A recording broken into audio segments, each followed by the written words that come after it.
Stori za World Cup.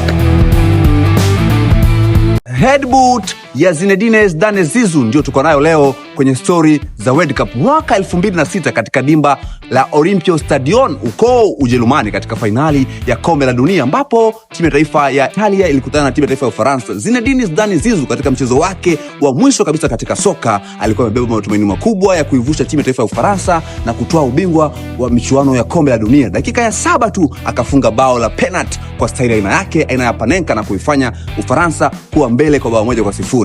Mechi iliendelea na baadaye Marco Materazzi akasawazisha bao kwa timu ya taifa ya Italy na ubao ukasomeka 1-1. Mechi ikaenda dakika za nyongeza.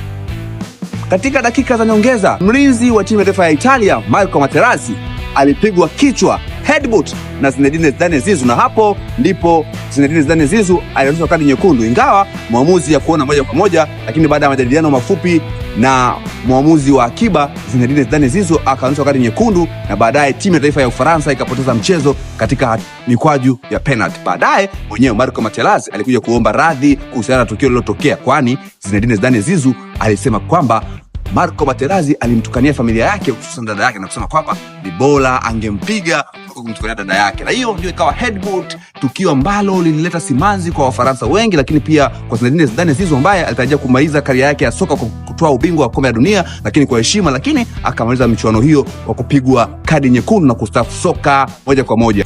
Bana, hizi ni stories za World Cup na mimi ni Fisasa 99. Stories za World Cup.